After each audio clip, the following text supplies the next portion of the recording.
자, 그렇다면 다음 주제 바로 만나볼게요. 화면으로 확인하시죠.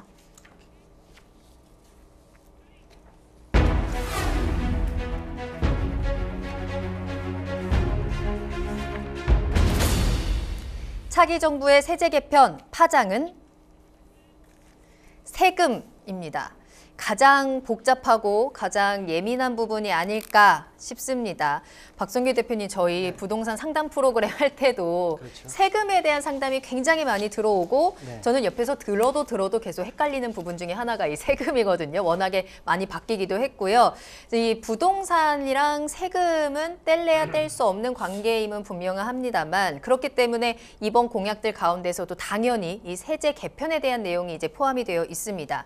이 세제 개편이 어떻게 이루어지냐에 따라서 시장의 물건이 얼마나 나오고 분위기가 어떻게 흘러갈 것인가, 이런 다양한 영향들이 좀 있을 텐데요. 바뀌는 세금 정책 어떻게 보시나요, 대표님? 일단은 그 관점을 네. 부동산이라는 관점, 특히 주택의 관점을 저는 필수품, 필수제로 좀 봐야 된다고 좀 생각을 해요. 네. 거기서부터 좀 출발을 해야 된다.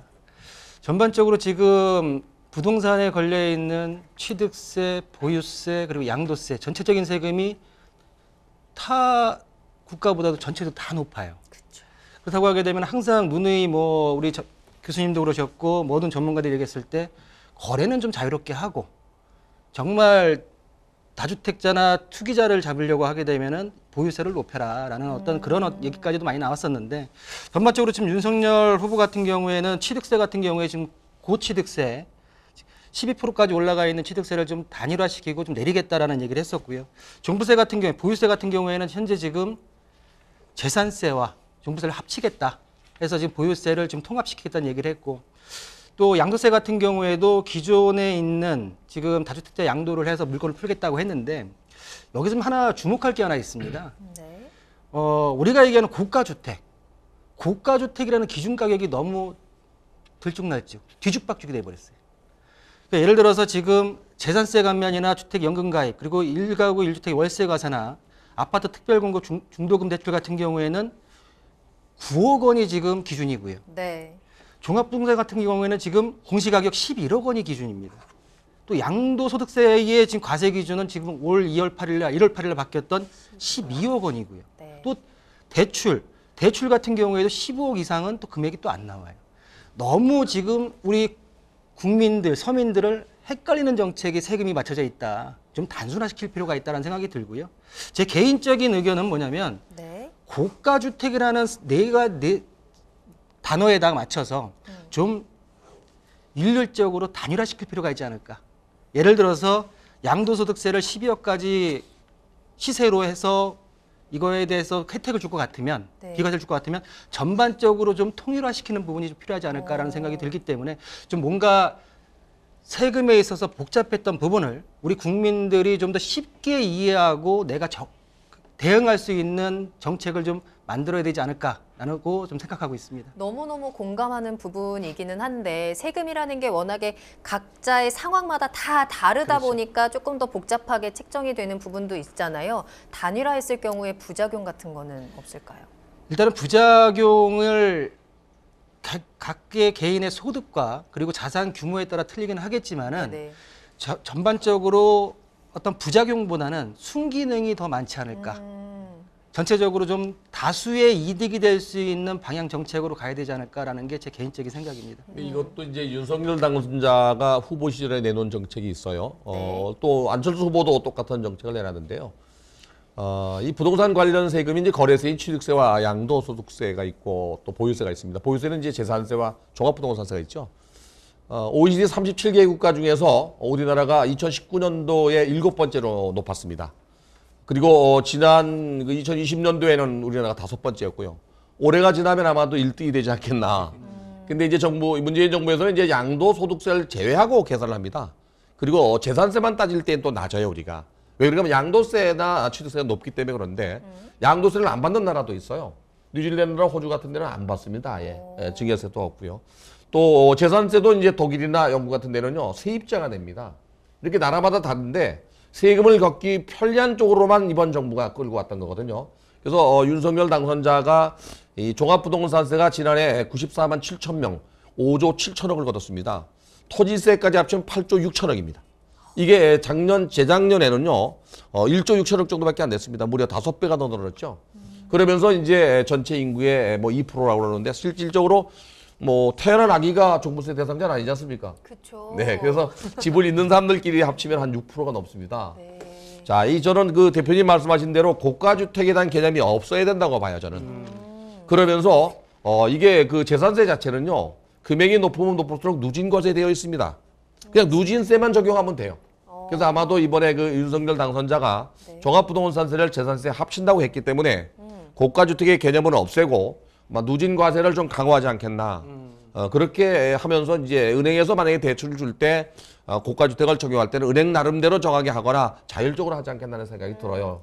이렇게 얘기를 들었을 때 뭔가 약간 속 시원해지는 느낌이 네. 있는 것 같아요. 원래요. 네. 고가주택이 2005년도 노무현 정부 당시에 네. 1%의 부유세를 매기기 위해서 6억 원 이상으로 가구별 합사했어요. 그러다가 이제 이게 말이 많으니까 네. 2009년도 MB 정부 당시에 인별 합산을 바꾼 거예요. 그러면서 1가구 주택은 9억 원, 다주택자는 6억 원. 근데 2009년도 9억 원이 네. 12년이 지난 작년까지 주택 가격이 2배가 더 올랐거든요. 그쵸. 문재인 정부만 서울시의 25개 구가 2배가 더 올랐어요. 배가 된 거죠. 그쵸. 그런데 올라간 건 9억에서 찔끔 얼마까지 올랐어요? 11억까지 올랐어요. 2억밖에 안 올렸어요. 그러면서 대출은 또 10억으로 정했죠. 사실은 이 집가 상승을 그대로 적용한다면 20억은 됐어야 되는 거예요. 이게 이제 부작용이 많다 보니까 아마도 윤석열 당선자가 그 인수위에서 만약 논란이 있거나 논란이 한다면 이 고가주택의 개념을 둘 이유가 없어요. 종합부동산세가 없어진다면. 그러면 일가구 주택에 대한 비과세 요건만 정하고 이 금액을 재산세에 포함시켜서 누진과세 하지 않겠나. 그게 가장 합리적일 것 같아요. 알겠습니다. 제 생각입니다. 알겠습니다. 이게 자, 공약에서 좀 네. 아쉬운 게 하나가 있어요. 사실. 아쉬운 점이 있어요? 아쉬운 점은 세금과 관련해서. 네, 세금과 네. 관련돼서 이게 집주인한테만 사실 다 네. 지금 얘기 나오는 것들은 사실 그쵸. 뭐 앞으로의 미래에 집을 사실 분들 아니면은 또 내가 1주택, 다주택자이신 분 이런 분들에게 있는데 사실 세입자 그러니까 아직 무주택자에 대한 이런 부분이 사실 공약이 좀 부족한 게 약간 단점이군요. 뭐, 무주택자도 세입자도 세금을 부과해야 된다. 아니 그게 아니라 이제는 세입자에 대한 배려가 약간 부족했다는 배려가. 거죠. 깜짝 예를 들어서 놀랐어요. 이런 거예요. 좀 철렁할 왜냐하면 전세자금 대출 상한의 네. 소득공제 확대하겠다. 그 다음에 그쵸, 이제 그쵸. 월세 세액공제 2배 상향인데 사실 네. 적거든요. 이게요. 이게 네. 논란이 있었어요. 우리 학자들 사이에도 논란인 게 뭐냐면 네. 고액 전세자들한테 가만 놔두니까 이게 자금 회피자 그 역할을 한단 말이죠. 20억, 30억 전세도 있거든요. 그런데 이제 사실 세입자 보호 대책으로 가다 보니까 세입자에게는 물리지 않지만 김현미 장관이 그 장관 되기 전에 주장했던 게 있어요. 전세자에게 과세한다는 거. 소위 말하는 지금 현재도 다주택자는 3억이 넘는 전세금에 대해서 과세하는 거 아시죠? 그렇죠. 네, 간주소득세를 과세하고 있습니다. 네. 그래서 고액 전세에 대해서 과세하고 있는데 이 세금을 물리는 건 참 그래서 양면의 칼이에요. 이거 양면의 동전이에요, 이게. 그래서 세입자와 소유자에게 각각 뭐랄까 공평하게 배분돼야 된다고 봐요. 그러니까 세금 얘기 나오면서 이제 그 임대차 시장 얘기 나왔는데 제가 네. 한마디 좀 거두면요. 좋습니다. 매매 시장의 안정화를 추구하기 위해서는 임대차 시장의 안정화가 추구되지 않으면 선행되지 않으면 쉽지가 않습니다. 당장 2022년도 8월 달부터 계약갱신 청구권이 끝나요. 맞아요. 끝나는 물건들이 나온단 말이에요. 그렇죠. 임대차 시장에 대한 안정화에 대한 정책 제가 볼 때는 충분히 고려하셔가지고 구체적인 내용이 좀 빨리 나와야 된다라는 게 개인적인 좀 생각입니다. 이 부분에 대해서는 어떻게 보세요? 임대차 시장의 안정화가 뭐 사실 거래 시장의 안정화는 분명합니다. 매매 시장에서 전월세 가격의 등락폭이 매매 가격의 선행지수거든요. 근데 아마도 윤석열 당선자가 대통령에 취임하게 되면 바로 지방선거가 있기 때문에 그 내놓을 수 있는 정책이 많지 않아요.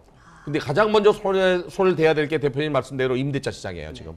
근데 이게 임대차 보호법을 바꿔야 됩니다. 모법이기 때문에 지금 거대 여당인 그 민주당이 이거를 그 손봐주지 않으면 안 되는 문제가 나와요. 그래서 그 문제는 뭐 쉽지 않을 거라고 보지만 가장 먼저 내야 될 게 그거와 다주택자 양도세 중과세입니다. 그러니까 여기서 지금 2+2에 대해서 네. 저는 지금 2+2 나올 때도 참 왜 저 정책이 나올까라고. 그래서 윤석열 후보가 4년을 다시 2년으로 돌리겠다고 공약을 내놨어요. 2년으로 돌리는 것도 중요하지만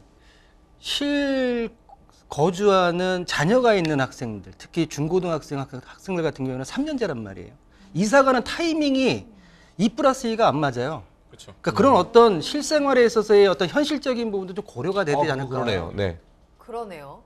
그 중학교 2학년, 고등학교 2학년 때 특히 고등학교 다니는 자녀가 있는 집안 같은 경우는 고2 때 이사 가기 쉽지 않거든요. 그러니까 그런 어떤 현실에 맞는 좀 정책이 좀 나와야 되지 않을까. 정말 그, 실생활에서 네네, 우러나온 좋아요. 말씀이신 것 상담에, 같아요. 그렇죠? 상담에 의해서 자녀가 중고등학생 네, 중학생입니다. 그러니까요.